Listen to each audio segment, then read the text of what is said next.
Let's talk about how to write high impact messages. When you're writing a message, you should be anticipating how your audience is going to react. So, here, this is also in your book.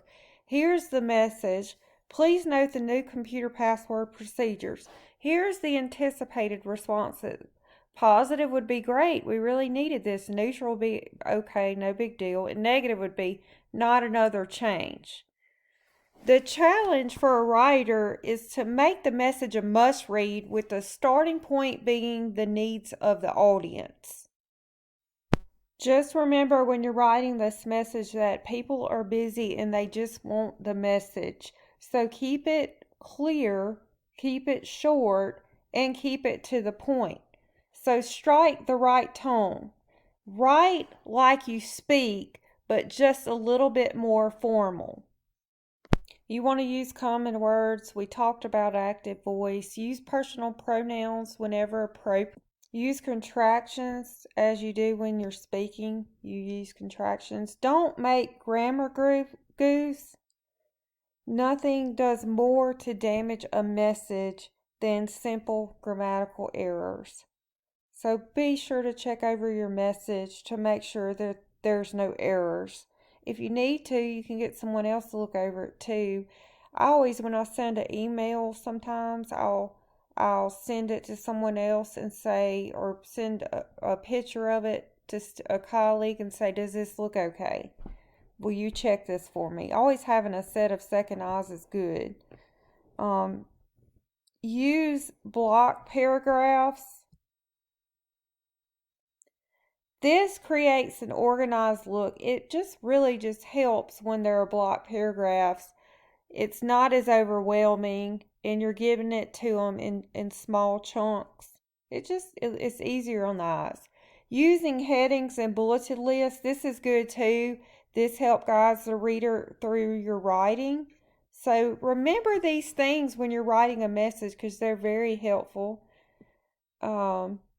You can use a single space between the paragraphs in the paragraphs, and then double space between the paragraphs and not indent. Okay, so that's what it means by block paragraph. This last section is on verbal presentations. So hook 'em and reel 'em in. You're going to have an opening and it should grab the attention and involve the audience. I know our pastor, he loves to start off with something that gets our attention. A lot of times it's a joke, so it just gets us laughing and gets us in a good mood. It's just a way to grab the attention.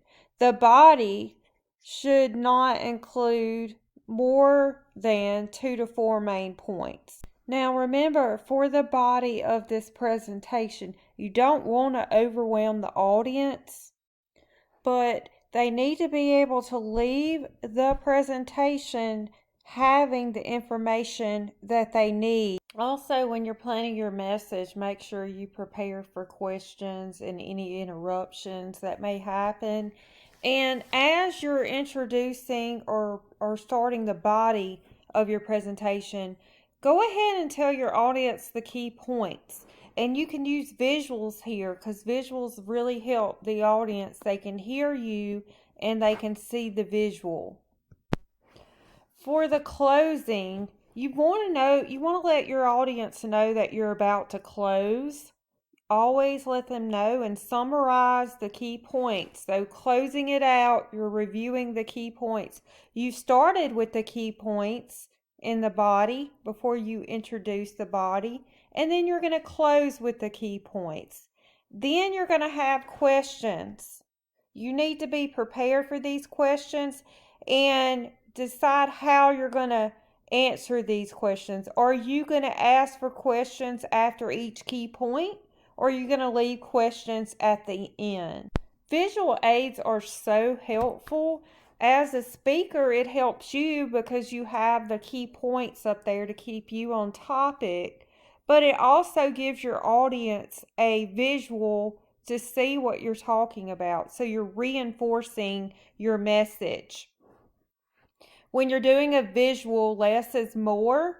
And for your visual aids, don't just read what's up there. That is for the audience. So try not to read too much from the slides. You can also use Google Presentations.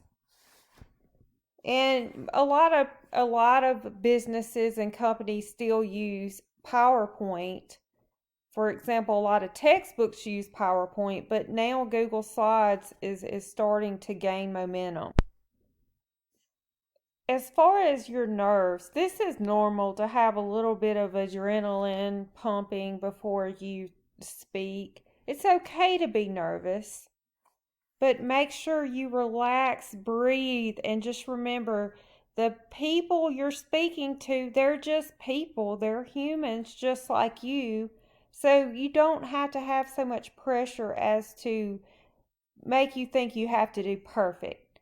Pick someone in the audience to make eye contact with, or if that makes you nervous, just try to find points near the audience to look at, but try to find something to focus on that makes you a little bit less nervous.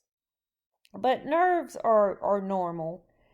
As far as handling hostility, if your message is surely you anticipated this, so you're prepared, but stay calm and try to end the interaction if it's too hostile by using body language. And it's good to incorporate humor into your speech. Just make sure it's appropriate for that audience. This is what I was talking about, the spot on the back wall. They're saying to pass on the myth and keep making eye contact with audience members, which is, if you are a veteran speaker and you've done this, eye contact is good, and you do want to look like you're speaking to your audience. But if you feel like you're about to pass out because you're so nervous, you may have to focus on that spot on the back wall. And then the delivery. If you have taken speech, you know how important practice is. Practice that speech over and over again so that you are familiar. Practice all those things that we talked about.